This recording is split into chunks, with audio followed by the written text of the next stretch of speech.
You didn't choose this life chose you. And deep down, in that quiet space between your thoughts, in that moment right before you fall asleep when the noise of the world finally dies down, you already know it. You've always known it. There's something inside you that doesn't quite fit the world around you.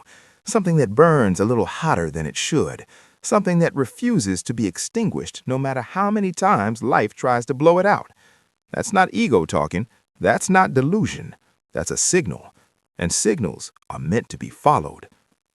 But here's the part nobody tells you about being chosen. The part they leave out of every motivational speech, every hero's journey, every rags to riches story you've ever consumed at 2 a.m. when you couldn't sleep because your mind was too loud and your dreams were too big. Being chosen is only half the equation. The other half? Finding the one who was chosen alongside you. 1. The weight of the solitary path. Let's be honest for a second. Real, uncomfortable, no-filter honest. The path you're on is lonely, not in a sad, defeated way, but in a specific, almost surgical kind of lonely that only certain people understand. It's the loneliness of sitting in a room full of people who are laughing and joking and living comfortably inside the life they were handed, while you're mentally somewhere else entirely, building, planning, burning, wondering why you can't just be satisfied like everyone else seems to be. You've tried explaining it, maybe to a friend, a parent, a partner.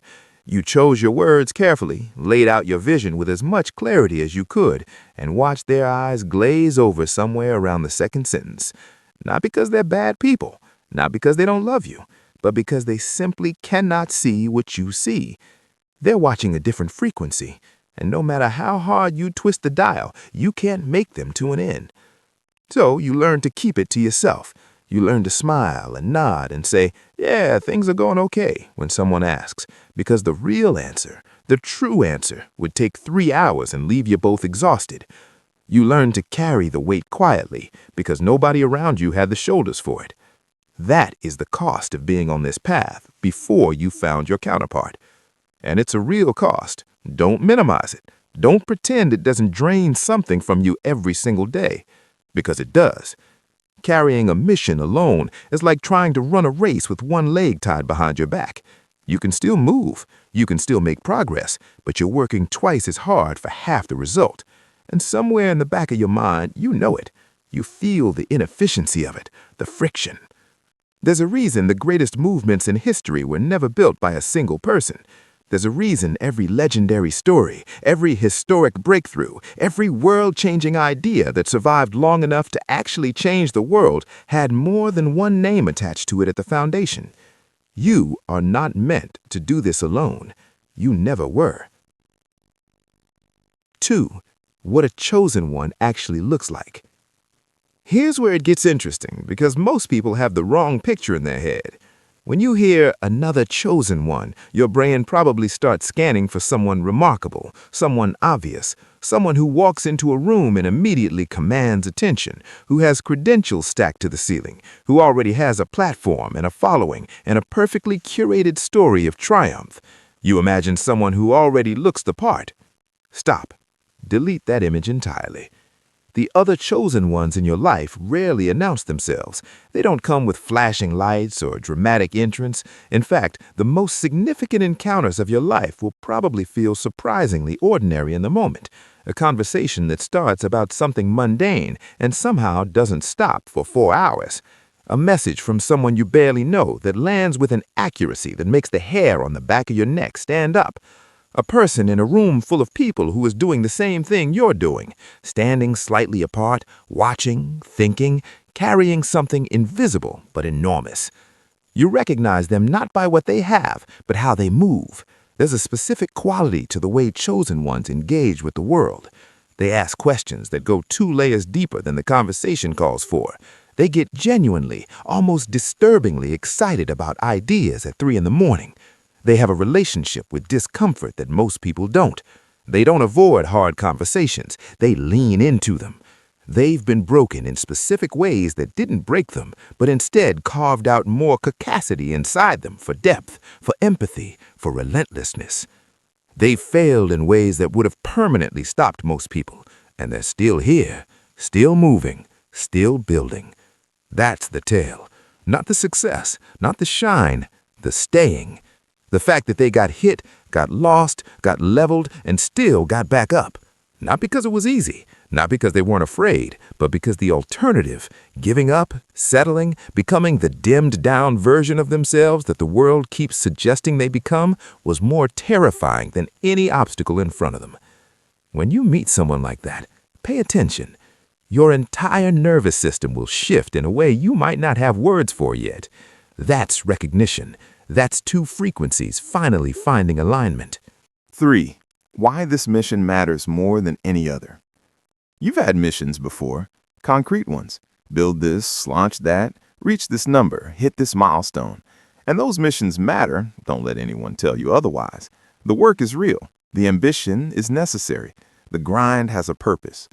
But this mission, the mission of finding your counterpart, your co-architect, your fellow chosen one, this one sits above all the others. Because every single thing you are trying to build will be determined, in large part, by who you build it with and who stands beside you while you do. Think about the most transformative periods of your life, the stretches where you grew the fastest, moved the furthest, felt the most alive and aligned and powerful. I'd bet everything that during those periods, there was someone in your corner who believed in the vision before the vision had any evidence to support it. Someone who challenged you in ways that made you sharper without making you smaller. Someone whose presence alone made you reach for a higher version of yourself without them even having to ask. Now think about the periods where you stagnated, where you felt stuck, circling the same patterns, grinding without momentum. I'd also bet that during those periods, you were either surrounded by the wrong people, people who subtly pulled your ceiling down without you realizing, or you were completely isolated, carrying everything alone. The people around you are not neutral. They never were. They are either expanding your field of possibility or contracting it every single day, in ways both visible and invisible. The conversations you have, the standards you're held to, the version of yourself that gets reflected back at you in their eyes, all of it shapes you. All of it determines what you become. This is why finding the other chosen ones in your life is not a luxury. It's not a nice to have. It's the actual mission, the infrastructure upon which everything else you care about is built. 4. How you find them and how you don't. Here's the brutal truth about this. You cannot find your counterpart while you're hiding. And I say that with full understanding of why people hide. You hide because you've been misunderstood enough times that vulnerability started to feel expensive. You hide because the version of you that believes in big, impossible things has been met with enough eye rolls and gentle discouragement that you learn to keep it under wraps. You hide because it's genuinely safer to present the smaller, more palatable version of yourself to the world, the one that doesn't make people uncomfortable, doesn't ask too much, doesn't take up too much space. But the version of you that you hide, that's the version of your counterpart is looking for. That's the signal they're scanning for. When you suppress it, you become invisible to the exact people who were meant to find you. So the first step is radical, almost reckless authenticity. Not the curated kind, not the I'm going to be vulnerable in the strategic, controlled way that still keeps me safe kind, the real kind, the kind that makes your stomach clench a little when you say it out loud. The kind that puts the actual unedited burning version of your vision into the world and lets it find the people it's meant to find. Speak your real mission out loud. Write it down where other people can see it. Walk into rooms that have nothing to do with comfort and everything to do with alignment. Rooms where the conversation operates at the frequency you actually live in. Stop attending the gatherings that drain you and start creating the ones that fuel you. And when you meet someone who makes you feel seen in that deep, specific way, follow that. Follow it relentlessly. Don't let the connection fizzle because life got busy. Don't assume they felt it too and wait for them to make the move. Go back. Go deeper. Invest in it deliberately, because the people who are meant to be in your inner circle don't just appear fully formed and permanently installed. They are built, one real conversation at a time. The other thing to understand is this. Chosen ones find each other through doing, not searching. You don't find your counterpart by looking for them. You find them by being so fully, so visibly, so unapologetically in motion towards your mission that the people who are meant to join you can't miss you. Move, build, create, fail publicly if you have to. Share the process, not just the outcome. Be in the rooms, physical and digital, where the work is happening, and trust that the ones who are meant to find you are somewhere out there doing exactly the same thing, wondering the same things you wonder, carrying the same inexplicable fire, waiting for the frequency to align. What happens when you find each other? Prepare yourself, because it doesn't feel the way you might expect. It doesn't feel like a thunderclap. It doesn't always feel like instant magic. Sometimes, actually often, it feels like a slow dawn, like something gradually becoming bright enough to see clearly. You have a conversation that stays with you for days. You send a voice note that turns into a 2-hour exchange, that turns into a plan, that turns into something neither of you could have built alone. But there are also moments that are unmistakable. Moments where someone says the exact thing you've been thinking but never articulated, and your whole body goes still because you suddenly realize you're not alone in this. You never had to be. You were just between chapters, between frequencies, between the version of you that hadn't met them yet and the version you had. When chosen ones find each other, something specific happens. The ceiling goes up, not gradually, suddenly. Problems that felt immovable start to move. Ideas that lived only in your head start to take form in the world. The impossible starts to look like early stage difficult, which is a completely different thing. You will be challenged. Your counterpart is not there to agree with you. They're there to match you, which means they'll push back when you need it, call you out when you're playing small, hold the standard when you're tempted to drop it, and you'll do the same for them. This is not comfortable. It is, however, exactly what you need.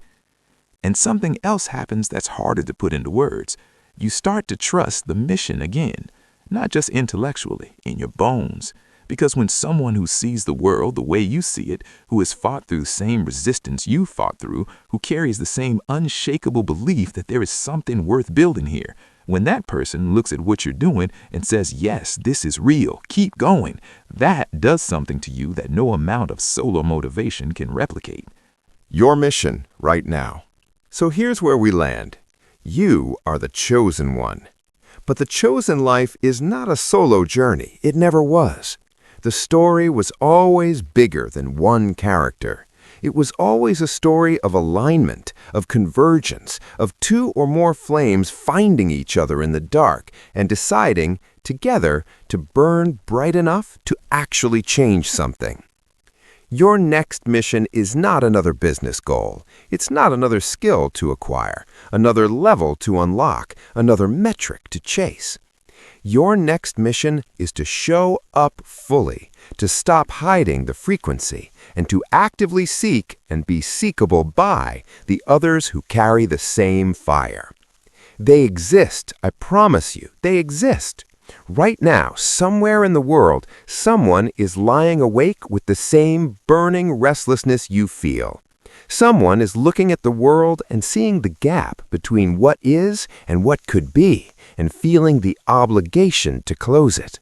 Someone is wondering if they're the only one. They are not, and neither are you.